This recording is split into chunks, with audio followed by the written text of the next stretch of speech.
صف اعوذ باللہ من الشیطان الرجیم بسم اللہ الرحمن الرحیم سبح للہ ما فی السماوات وما فی الارض وهو العزیز الحکیم یا ایھا الذین آمنوا لم تقولون ما لا تفعلون کبر مقتا عند اللہ ان تقولوا ما لا تفعلون ان اللہ یحب الذین یقاتلون فی سبیلہ صفا کأنہم بنیان مرصوص صدق اللہ العظیم رب اشرح لی صدری ویسر لی امری واحلل عقدۃ من لسانی یفقہوا قولی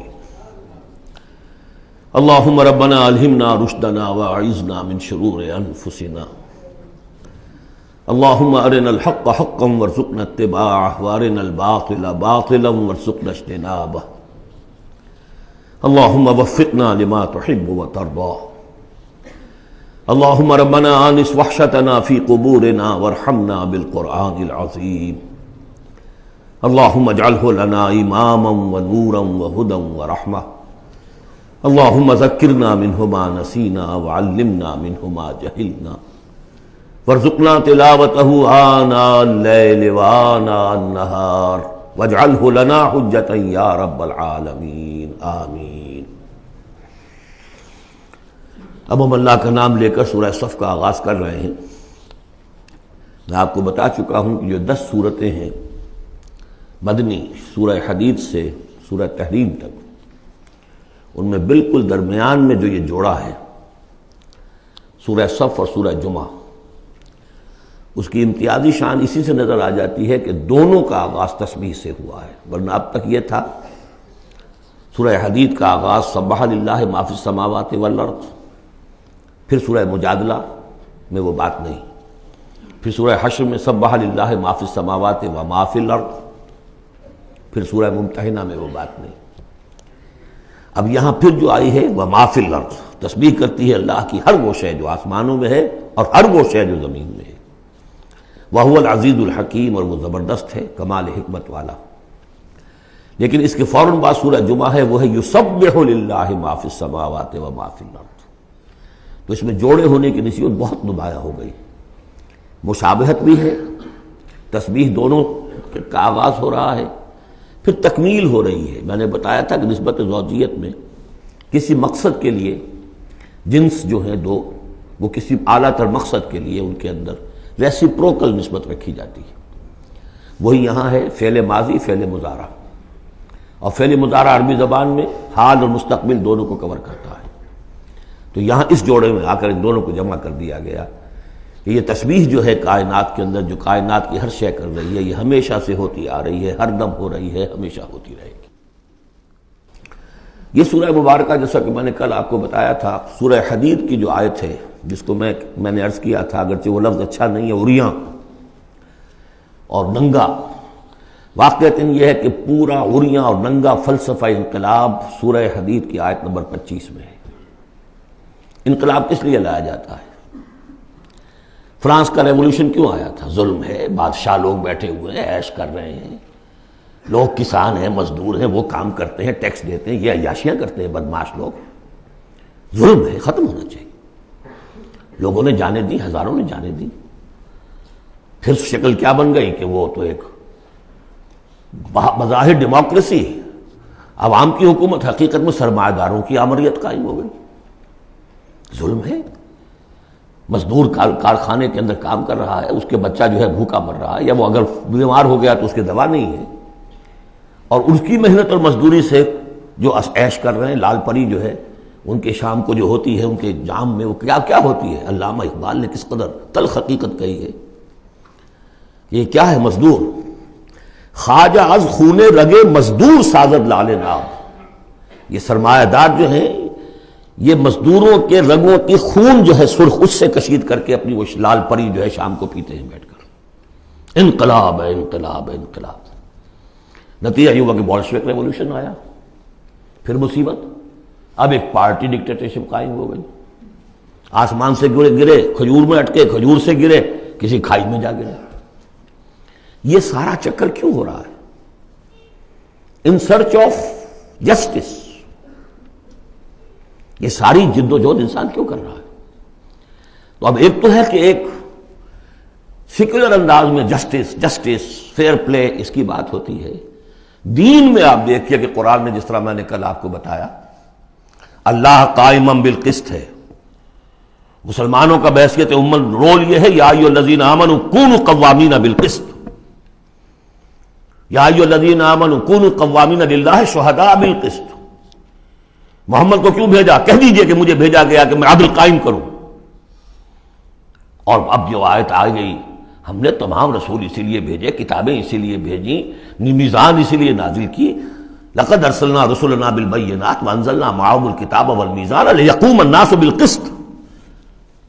لوگوں نے کیا کیا؟ نبی آ گئے، انہیں پوجنا شروع کر دیا. باقی ظلم کا ظلم جھو کر تو چل رہا ہے، انہیں پوج لو، خدا کا بیٹا بنا دو، کچھ اور بنا دو، اور یہ اللہ آئے ان کو جو بھی چاہو بنا دو.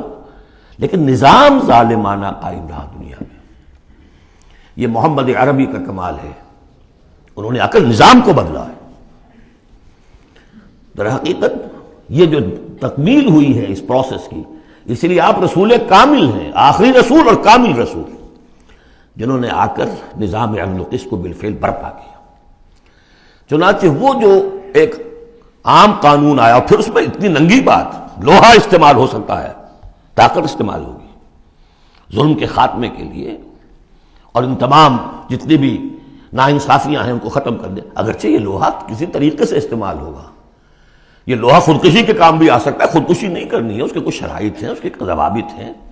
پہلے کوئی طاقت فراہم کرو، پہلے کوئی نظریہ عام کرو، جو لوگ نظریہ قبول کر لیں انہیں جمع کرو، انہیں منظم کرو، انہیں ٹرین کرو، انہیں قوت بناؤ، پھر باطل سے ٹکراؤ. اگر ایسے کھڑے ہو جاؤ گے تو خودکشی ہو جائے گی، نعرہ مارا اور خودکشی ہو گئی. بہرحال وہ جو ننگا انقلابی نظریہ ہے وہ حضور کی شخصیت کے ضمن میں اس آیت میں آ کر اب وہ واحد کے صیغے میں آ گیا. هو الذی ارسل رسولہ بالہدی ودین الحق لیظہرہ علی الدین کلہ. سورہ توبہ میں بھی آ چکی، سورہ فتح میں آ چکی. اب اس سورہ مبارکہ کا مرکزی مضمون وہی ہے، لیکن اس کے یوں سمجھ لیجئے کہ یہ اس کے 4 حصے کر لیجئے، 4 آیتیں، پھر 4 آیتیں، پھر 4 آیتیں. پہلی 4 آیتیں تمہیدی بھی ہیں، اور ایک اعتبار سے اس میں اصل میسج آ گیا ہے. دوسری 4 آیتوں میں سابقہ امت مسلمہ یعنی یہود کا طرز عمل ہے. تیسری آیت میں بعثت محمدی کا مقصد اور اس کے لیے مسلمانوں کو دعوت جہاد. 12 آیتیں یہ ہو جائیں گی. 2 آیتیں پھر بڑی خاص قسم کی ہیں کہ جو لوگ اس صورت کے پیغام کو قبول کریں اور اختیار کر لیں ان کے کیا کیا مدارج ہیں، دنیا میں کیا ہے، آخرت میں کیا ہے. بسم اللہ الرحمن الرحیم. سبح للہ ما فی السماوات وما فی الارض وہو العزیز الحکیم. اب آ رہی ہے بات بالکل دو ٹوک، وہی جو میں نے کہا تھا ان تمام صورتوں میں ہے زجر، توبیخ، جھنجھوڑنے کا انداز. کیا ہو گیا مسلمانوں تمہیں؟ یا ایھا الذین آمنوا ما لکم لم تقولون ما لا تفعلون. تمہیں کیا ہو گیا ہے مسلمانوں، تم جو کہتے ہو وہ کرتے نہیں؟ کیوں کہتے ہو جو کرتے نہیں؟ ایمان اللہ پر اور اس کے حکم پاؤں تلے، ایمان رسول کا، محبت اور عشق کے دعوے اس کے سنتوں یہ دجیاں بکھیر دو. کیا ہے اس وقت نہیں تھا یہ. میں نے کہا وہاں تو ذرا سی کمی آئی تھی، ابھی اوسط کچھ گرا تھا، اس کے اوپر یہ پکڑ آ رہی ہے. تو آج سوچئے کہ آج اگر کہیں قرآن نازل ہو جائے اور آج اگر کہیں محمد رسول اللہ آ جائے تو اس امت کو دیکھ کر کیا کہیں گے کہ میری امت ہے. یہ 1.5 ارب انسان میری امت ہے. لما تقولون ما لا تفعلون کبر مقتا عند اللہ ان تقولوا ما لا تفعلون. بڑی شدید بیزاری کی بات ہے اللہ کے نزدیک کہ تم کہو جو کرتے نہیں. اب بتائیے اس سے بڑی زجر و توبیخ کیا ہوگی؟ اچھا معلوم ہوتا ہے کہ شاید کچھ لوگوں نے محبت رسول کے دعوے کیے ہوں گے. جاننا چاہتے ہو اللہ کو کون محبوب ہیں؟ ان اللہ یحب الذین یقاتلون فی سبیلہ صفا کانہم بنیان مرصوص. اللہ کو تو محبوب ہیں اپنے وہ بندے جو صفیں باندھ کر، اور صفیں بھی ایسی بنیان مرصوص. آج کل کا تصور کیجئے ری انفورسڈ کانکریٹ والز جو بڑے بڑے ڈیمز کی بنائی جاتی، اس زمانے میں بھی تھا. چنائی کر کے پھر تانبا اس کے اندر جو ہے وہ پگھلا کر جو ہم دیکھ آئے ہیں ذوالقرنین کے معاملے میں، آتونی افرق علیہ قطرہ، اب وہ جو ہے وہ فورٹیفائڈ ایسی صفیں. آج ایک صاحب نے توجہ دلائی، اسی کا عکس ہونا چاہیے ہماری جب نماز کے اندر صف بندی ہوتی ہے، کوئی خلا نہیں ہونا چاہیے. حضور نے فرمایا کہ شیطان کھڑا ہوتا ہے بیچ میں، پھر کندھے سے کندھا ملا ہونا چاہیے، لیکن ہمارے ہاں اس کا کوئی اہتمام نہیں ہوتا. ہمارے ہاں اہل حدیث حضرات کو اہتمام کرتے، لیکن یہ ہے کہ کندھے سے کندھا ملنا اور پاؤں کے محاذات ایک ہونے چاہیے، آگے پیچھے نہ ہو. بہرحال یہ ضرورت ہے، اس کی ائمہ کو بھی کرنی چاہیے کوئی نہ کوئی توجہ. تو یہ اصل میں سمم بونم ایک اصطلاح ہے فلسفے کی، کہ ہر فلسفہ اخلاق میں ایک تصور ہوتا ہے خیر اعلیٰ، the highest good, highest virtue کیا ہے. آپ ایک فلسفہ دیتے ہیں اخلاق کا، اس کی روح سے سب سے بڑی نیکی کون سی ہے، تو جان لیجئے اسلام میں سمم بونم، اسلام کا خیر اعلیٰ قتال فی سبیل اللہ ہے. ان اللہ یحب الذین یقاتلون فی سبیلہ صفا کانہم بنیان مرصوص. اب سوچ لو، دیکھ لو، سوچ سمجھ کر قدم رکھو. جس کو ہو جان و دل عزیز، اس کی گلی میں جائے کیوں. اس راستے پر آنا ہے تو یہ سمم بونم ہے. یہ 4 آیتیں ہو گئیں تمہید کی. 4 آیتیں ہیں اب. بنی اسرائیل نے کیا کیا اللہ کے جلیل قدر پیغمبروں کے ساتھ. وَإِذْ قَالَ مُوسَىٰ لِقَوْمِهِ يَا قَوْمِ لِمَ تُؤْذُونَنِي وَقَدْ تَعْلَمُونَ أَنِّي رَسُولُ اللَّهِ إِلَيْكُمْ. یاد کرو جب کہ کہا موسیٰ نے اپنی قوم سے، اے میری قوم کے لوگوں کیوں مجھے ایذا دے رہے ہو، کوفت پہنچا رہے ہو، تکلیف دے رہے ہو. وَقَدْ تَعْلَمُونَ أَنِّي رَسُولُ اللَّهِ إِلَيْكُمْ، جبکہ تم جانتے ہو میں اللہ کا رسول ہوں. میرے نزدیک یہاں رسول بمانی نبی کے ہے. حضرت موسیٰ بنی اسرائیل کے لیے نبی تھے، رسول نہیں. رسول تھے الی فرعون. جہاں کہیں ذکر آیا بحیثیت رسول الی فرعون وملئہ، الی فرعون وملئہ، الی فرعون وملئہ. کیونکہ رسول کے بعد قاعدہ یہ ہوتا ہے کہ پھر رسول کی بات نہ مانے تو قوم ہلاک کی جاتی ہے. حضرت موسیٰ کی بات نہیں مانی، 4 کے سوا ہلاک نہیں کی گئے. تو حضرت موسیٰ کی حیثیت بنی اسرائیل کے لیے نبی کی ہے، لیکن آل فرعون کے لیے وہ رسول تھے. مانو مجھے اور میرے ساتھ واپس کرو ان کو، بنی اسرائیل کو. وقت تعلمون انی رسول اللہ علیکم، یہاں تو میں اللہ کا نبی ہوں. فلما زاغوا، جب وہ کج ہو گئے، ٹیڑھے ہو گئے، ازاغ اللہ قلوبہم، اللہ نے بھی ان کے دلوں کو ٹیڑھا کر دیا. یہ بہت اہم آیت ہے جو قرآن مجید میں جتنی مرتبہ آیا اللہ نے انہیں گمراہ کر دیا، اللہ نے مہر لگا دی. تو کبھی اللہ ابتداءً مہر نہیں لگاتا، پہلے انسان ٹیڑھا خود ہوتا ہے، لیکن جب اس کے ٹیڑھ پن ایک حد تک چلا جاتا ہے، he reaches the point of no return, then Allah puts a seal on his heart. اس کے بعد نہیں آ سکتا. تو جب وہ ٹیڑھے ہو گئے اللہ نے ان کے دلوں کو بھی ٹیڑھا کر دیا. واللہ لا یہدی القوم الفاسقین، اللہ فاسقوں کو زبردستی ہدایت نہیں دیتا. اب اس میں ہم پڑھ چکے ہیں سورہ مائدہ میں، اصل میں وہ ایذا ہے. اللہ کے رسول کو اصل ایذا ذاتی نہیں ہوا کرتی، ہوتی ہے وہ بھی، انسان محسوس کرتا ہے. اور میں بتا چکا ہوں آپ کو سورہ احزاب میں کہ حضور حضرت موسیٰ کے ساتھ بھی اس طرح کا معاملہ کیا، لیکن حضور کے ساتھ بھی کیا. لیکن اصل ایذا جو یہاں ہو رہی ہے قتال کے لفظ کے ذکر کے ساتھ جو آ رہی ہے وہ یہ ہے. وَإِذْ قَالَ عِيسَى ابْنُ مَرْيَمَ، دوسرا دور. اب یہ ہے رسول، اصل میں بنی اسرائیل کے لیے رسول بن کر آئے وہ حضرت عیسیٰ. رسولاً الی بنی اسرائیل، سورہ آل عمران کی وہ الفاظ بہت اہم. وَإِذْ قَالَ عِيسَى ابْنُ مَرْيَمَ يَا بَنِي إِسْرَائِيلَ إِنِّي رَسُولُ اللَّهِ إِلَيْكُمْ. اور جب یاد کرو جب کہ کہا عیسیٰ ابن مریم نے، اے بنی اسرائیل میں اللہ کا رسول ہوں تمہاری طرف. مصدقا لما بین یدی من التوراۃ، اور میں تصدیق کرتے ہوئے آیا ہوں اس کی جو میرے سامنے ہے تورات میں سے. ومبشرا برسول، اور بشارت دیتے آیا ہوں ایک رسول کی، یاتی من بعدی، جو میرے بعد آئیں گے، اسمہ احمد، جن کا نامی احمد ہے صلی اللہ علیہ وسلم، احمد مجتبی. فلما جاءہم بالبینات، یہ وہی حضرت عیسیٰ کے بارے میں جب وہ آئے کھلی نشانیاں لے کر، معجزے لے کر، عظیم ترین معجزے لے کر، قالوا ھذا سحر مبین، انہوں نے کہہ دیا یہ تو سحر مبین ہے. ومن اظلم ممن افترا، اب یہ تیسرا دور ہے. اب محمد رسول اللہ آ گئے ہیں صلی اللہ علیہ وسلم، اور وہ ہم پڑھا ہے سورہ بنی اسرائیل میں، عسیٰ ربکم ان یرحمکم وان عدتم عدنا. اے بنی اسرائیل تم ہمارے لاڈلے تھے، اس میں کوئی شک نہیں، ہم نے تمہیں چنا تھا. اخترناہم علی علم، لیکن تم نے اپنی بد عملی کی وجہ سے اپنے آپ کو راندہ درگاہ بنا لیا، لیکن ہماری محبت اب بھی موجود ہے۔ عسیٰ ربکم ان یرحمکم، تمہارا رب اب بھی تمہیں رحم کرنے کے لیے تم پر تیار ہے۔ وَإِنْ عُدْتُمْ عُدْنَا، لیکن تمہارا طرز عمل وہی رہا جو پہلے تھا، تو ہم بھی وہی کچھ کریں گے جو ہم نے پہلے کیا، اسی طرح پٹوائیں گے تمہیں۔ نبوکڈنیزر سے پٹوایا اور گریک سے پٹوایا، اسیرین سے پٹوایا، رومن سے پٹوایا، اور اب اس صدی میں آ کر جرمن سے پٹوایا۔ 60 لاکھ 6 ملین، واللہ اعلم۔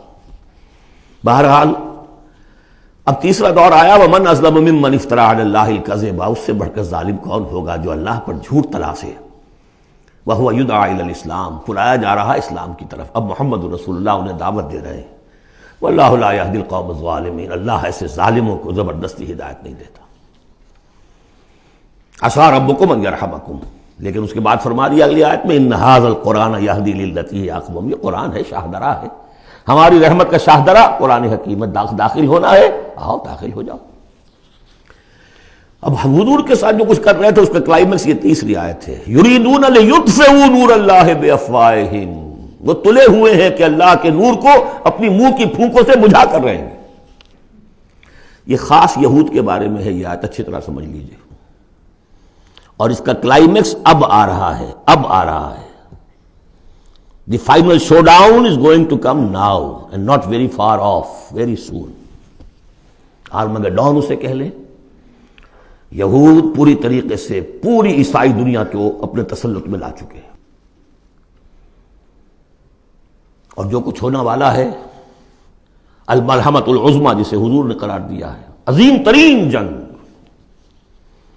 اور آرمگڈون یہ ان کی کرسچین جو ان کی ہے اصطلاحات ان میں وہ آرمگڈون ہے۔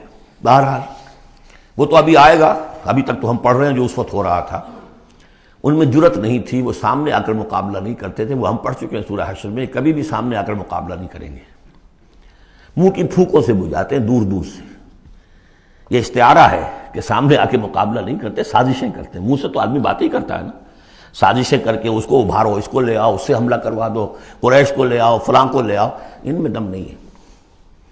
اسی کو کہا ہے مولانا ظفر علی خان نے، نور خدا ہے کفر کی حرکت پہ خندزن، پھونکوں سے یہ چراغ بجھایا نہ جائے گا۔ یریدون لیطفئوا نور اللہ بافواہہم واللہ متم نورہ ولو کرہ الکافرون، اللہ اپنے نور کا اتمام فرما کر رہے گا خواہ یہ کافروں کو کتنا ہی ناگوار ہو۔ یہ جو ہے آیت آئی ہے اس سے پہلے سورہ توبہ میں، یریدون ان یطفئوا نور اللہ بافواہہم ویابی اللہ الا ان یتم نورہ ولو کرہ الکافرون، اتنا سا فرق ہے، باقی آیت جو کی تو ہے۔ اب تیسرا حصہ ہے سورت کا، اب حضور کی بعثت کس لیے ہوئی؟ هو الذی ارسل رسولہ بالہدی ودین الحق لیظہرہ علی الدین کلہ۔ یہ خاص آیت میں آپ کو بتا چکا ہوں کہ انبیاء کی بعثت، رسولوں کی بعثت کے لیے بشیر، نذیر اور مذکر، مربی، معلم، یہ سارے الفاظ، شاہد، یہ سب مشترک ہیں۔ یہ صرف محمد رسول اللہ کے لیے ہے اور 3 دفعہ ہے۔ وہی ہے اللہ جس نے بھیجا اپنے رسول کو صلی اللہ علیہ وسلم، الہدا، کامل ہدایت نامہ جو ان پر کامل ہو گیا، اور دین حق، وہ میزان جو دی گئی تھی تمام انبیاء کو، وہ میزان اب کامل ہو کر دین حق، سچا، مکمل، عادلانہ، مبنی بر عدل و قسط نظام زندگی ہے جو بن گیا۔ کس لیے بھیجا ہے؟ لیظہرہ، سے غالب کریں، یہ نہیں وہ پامال رہے اور 30 لاکھ لوگ حج کرتے رہے، بس اللہ خیر صلی اللہ۔ رہ گئی رسم اذاں روح بلالی نہ رہی، فلسفہ رہ گیا تلقین غزالی نہ رہی۔ یہ 30 لاکھ آدمی اگر کفن باندھ لیں اپنے سر سے تو دنیا میں انقلاب آ جائے گا، نہ آ جائے؟ حج کریاؤ، رمضان کا عمرہ کراؤ، ریچولز، نئے ریچولز، حرام سے کمائی کرو اور عمرے کرو۔ هو الذی ارسل رسولہ بالہدی ودین الحق لیظہرہ علی الدین کلہ ولو کرہ المشرکون۔ مشرکوں کو تو یہ پسند نہیں ہوگا، مشرک چاہیں گے توحید کا نظام قائم ہو جائے، اللہ کی حکومت پوری زندگی پہ قائم ہو جائے۔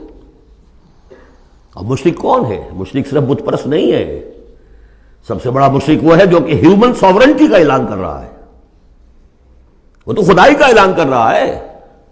بت پرست نے تو یہی سمجھا ہوگا یہ کوئی دیوی ہے، دیوتا ہے، کوئی ہماری سفارش کر دے گا. اس کے علاوہ وہ تو خدا بن رہے ہو تم کہ ہم حاکم ہیں.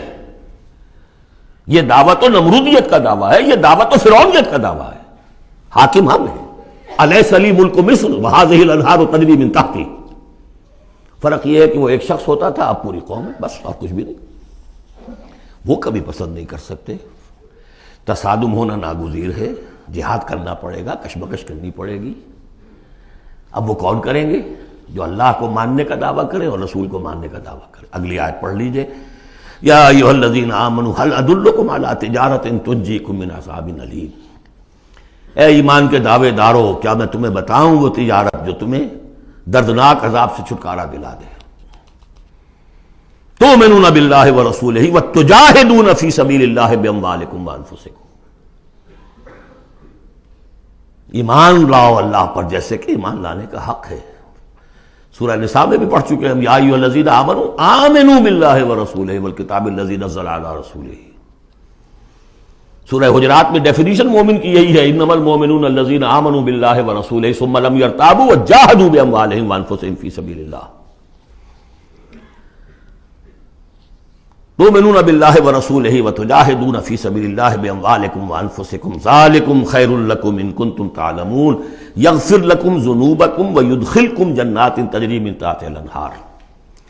وہ تمہارے لیے تمہارے گناہ بخش دے گا، تمہیں داخل کرے گا ان باغات میں کہ جن کے نیچے نہریں بہتی ہوں گی، اور ان باغات میں مسکن دے گا، مساکن طیبہ، بہت پیارے، بہت اعلیٰ، فی جنات عدن، ریزیڈینشل گارڈنز میں.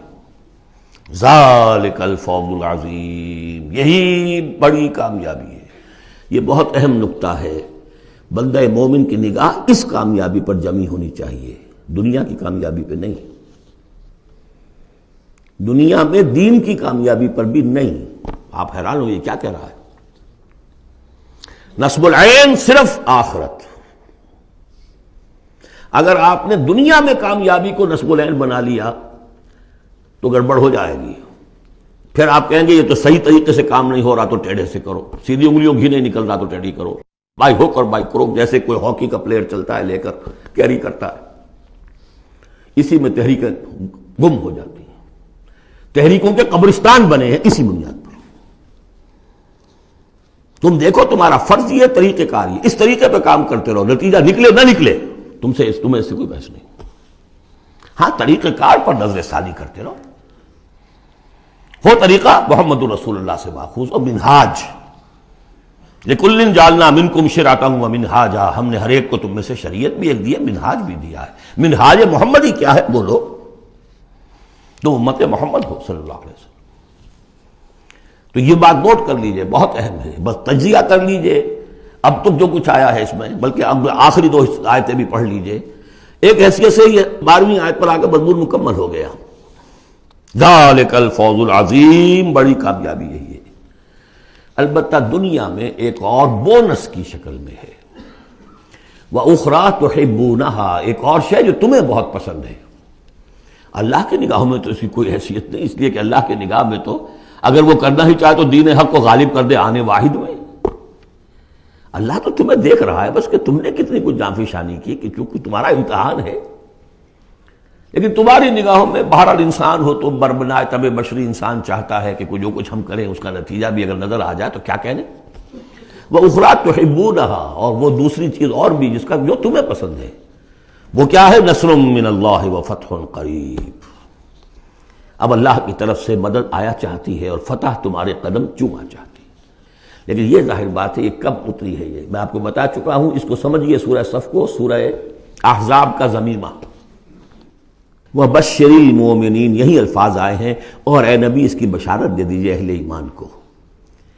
قول میں حضور کا آپ کو سنا چکا ہوں. آپ نے فرما دیا تھا غزوہ احزاب کے بعد، لن تغزوکم قریش بعد عامکم ھذا، اے مسلمانوں اب اس سال کے بعد قریش تم پر چڑھ کر نہیں آ سکتے، ایگزاسٹ ہو چکے. وَلَٰكِنَّکُمْ تَغْزُونَہُمْ، اب تمہاری طرف سے انیشیٹو ہوگا. اور وہ انیشیٹو تھا کہ جو عمرے کے سفر کی نیت سے آپ نے کیا. صلح حدیبیہ ہو گئی اور اِنَّا فَتَحْنَا لَكَ فَتْحًا مُبِینًا کی آیت اتر گئی. اور دوسری چیز آخرت میں یا ایک روحانی جو مقام تمہیں اس سے حاصل ہوگا، تم اللہ کے مددگار کا قرار پاؤ گے، اس سے اونچا کوئی مقام ہو سکتا ہے؟ یا ایھا الذین آمنوا کونوا انصار اللہ، اگر تم اللہ کے دین کا جھنڈا اٹھانے کے لیے اپنی جانیں لگا رہے ہو تو کس کے مددگار ہو؟ اللہ کا دین ہے، جھنڈا اس کا ہے، اور یہ فرض منصبی اصل تھا محمد کا، تو ان کی بھی مدد ہے۔ من انصاری اللہ آگے آ جائے گا۔ اہل ایمان اللہ کے مددگار بنو، کما قال عیسیٰ ابن مریم للحواریین، جیسے کہ کہا تھا عیسیٰ ابن مریم نے اپنے حواریین سے، من انصاری اللہ، کون ہے میرا مددگار اللہ کی راہ میں۔ دیکھیے جیسے بیعت کی نسبتیں آئی تھیں دو، بیعت حضور سے، بیع اللہ سے، لہذا تیسرا ہاتھ اللہ۔ وہی مسئلہ یہ ہے، نصرت اللہ کی، لیکن میری نصرت اللہ کی طرف۔ اللہ کی نصرت کیسے کرو گے؟ میری نصرت کرو اللہ کے راستے میں، محمد رسول اللہ والذین معہ۔ اب بھی طریقہ جو فطری ہے وہ یہی ہے، جس کو بھی اللہ ہمت دے دے وہ کھڑا ہو۔ میں نے تو یکسو ہو کے فیصلہ کر لیا، میں نے تو اب اسی کے لیے جینا، اسی کے لیے مرنا ہے، آؤ بھائی کون میرے ساتھ آتا ہے؟ میں انصاری اللہ، میں تو چل رہا ہوں، کوئی ساتھی ملے گا تب بھی چلوں گا، نہیں ملے گا تب بھی چلوں گا۔ اب کون میرے ساتھ آتا ہے؟ من انصاری اللہ، جو ہاتھ میں ہاتھ دے اس کا ساتھی ہے۔ اذ قال عیسیٰ ابن مریم للحواریین من انصاری اللہ قال الحواریون نحن انصار اللہ۔ اگرچہ وہ مددگار تھے حضرت عیسیٰ کے، حقیقت میں تھے اللہ کے، بظاہر عیسیٰ کے، حقیقت اللہ کے۔ فآمنت طائفۃ من بنی اسرائیل، تو بنی اسرائیل دو گروہ میں تقسیم ہو گئے، ایک وہ جو ایمان لے آیا اور ایک وہ جو کفر پر اڑا رہا۔ وکفرت طائفہ فأیدنا الذین آمنوا علی عدوہم، تو ہم نے مدد کی ان کی جو ایمان لائے تھے ان کے خلاف، کہ جنہوں نے کفر کیا تھا ان کے دشمنوں کے خلاف۔ فاصبحوا ظاہرین، بالآخر وہی کامیاب ہوئے۔ لیکن یہ کامیابی آسانی سے ہاتھ نہیں آئی تھی، اچھی طرح سمجھ لیجیے گا۔ 300 برس لگے ہیں حواریین مسیح کو، اور ان کے اصل پیروکار جو تھے حضرت مسیح کے، وہ سختیاں انہوں نے جھیلی ہیں۔ تاریخ انسانی میں اگر آپ لیں گے ایک مقدار کی حیثیت سے تو اتنی زیادہ قربانیاں شاید کسی نبی کے ساتھیوں نے نہیں دی۔ ایک ہے ایک چیز جو ہے وہ سمٹ کر آ گئی ہو تھوڑے سے وقت میں، وہ ہے حضور کا معاملہ، یہ حضور کا اور آپ کے ساتھیوں کا۔ لیکن جتنے طویل عرصے تک اور جس قدر شدید پرسیکیوشن، عام خیال یہی، اور میں بھی اس کا قائل ہوں، کہ سورہ یاسین میں جو ذکر ہے، وہ جو 2 رسول بھیجے گئے اور پھر تیسرا بھیجا گیا، وہ اصل میں حواریین مسیح تھے، رسول کے رسول تھے، اللہ کے رسول نہیں تھے براہ راست۔ اسی طریقے سے آپ کو معلوم ہے جو پرسیکیوشنز ہوئی ہیں ان کی، جس طریقے سے انہیں ستایا گیا ہے، جو اصحاب الاخدود تھے وہ بھی عیسائی تھے، جن کو کہ یہودیوں نے جلایا، ابو نواس نے، وہ بھی عیسائی تھے، حضرت مسیح کے ماننے والے۔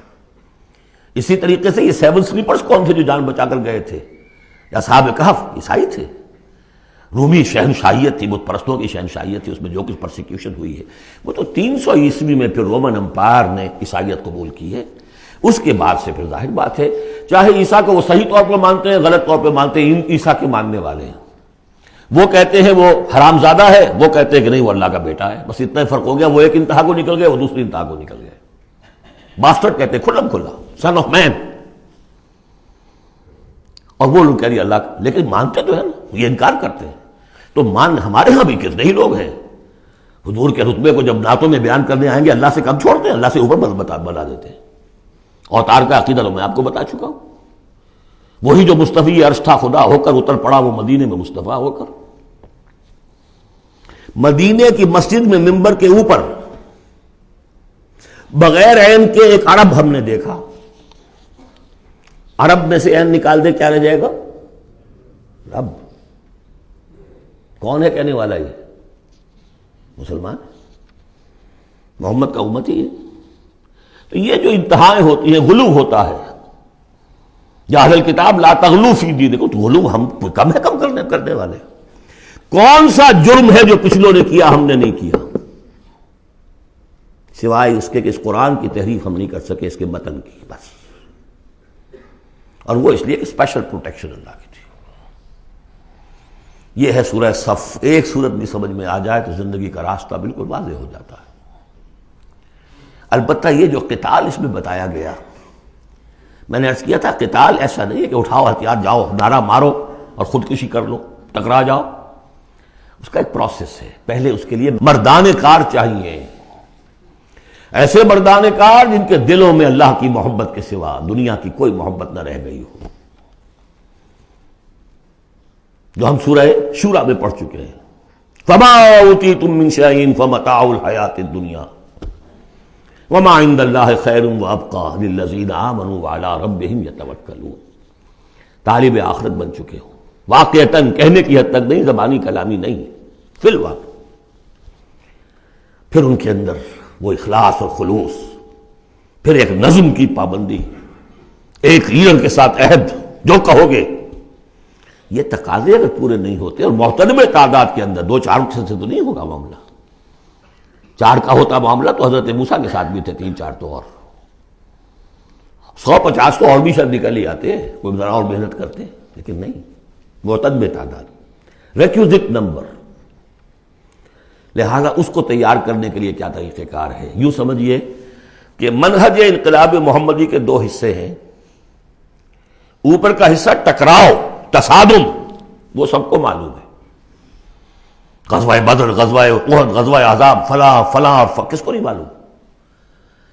لیکن اکبر الآبادی کا بڑا پیارا شعر ہے، خدا کے کام دیکھو بعد کیا ہے اور کیا پہلے ہے، نظر آتا ہے مجھ کو بدر سے غار حرا پہلے. یہ غار حرا کی جو تنہائیاں تھیں، جو سوچ و بچار تھا، پھر اس نے 12 برس تک مکے میں جو دعوت، تبلیغ، تربیت، تزکیہ، تعلیم، تنظیم، یہ کام کیا ہے. یہ ہے جس کا نتیجہ سامنے نظر آتا ہے. چاہے تمہارے جسم کے ٹکڑے اڑا دیں، تم نے ہاتھ نہیں اٹھانا. یہ ارادہ آسان کام ہے کوئی؟ بلی کو بھی آپ گھیر لیں اگر کسی کونے میں تو وہ آپ پر حملہ کر دے گی. ڈیسپریٹ آدمی 2-3 کو مار کر مرے گا، ایسے نہیں مر سکتا آدمی. آدمی بڑی شے ہے، لیکن اجازت نہیں ہے. یہ تیاری جو کرائی ہے محمد رسول اللہ نے، تو ایک ہے تصادم کا مرحلہ، اور ایک ہے تصادم کے لیے آدمی تیار کرنا. آدمی فراہم کیسے کرے، تیار کیسے کرے. اس کو میں نے قرار دیا ہے منہج انقلاب نبوی کی اساسی منہاج. ایک ہے تکمیلی منہاج، تصادم، ٹکراؤ، جنگ. اساسی منہاج ہے how to procure proper people, procurement of people and then their training. یہ ہے مسئلہ، اور اس کا مرکز و محور قرآن ہے. اگلی سورہ، سورہ جمعہ، اسی سے بحث کر رہی ہے. یوں سمجھ لیجئے کہ بعثت محمدی کا مقصد، اس کے لیے تصادم کے مراحل، یہ سورہ صف میں.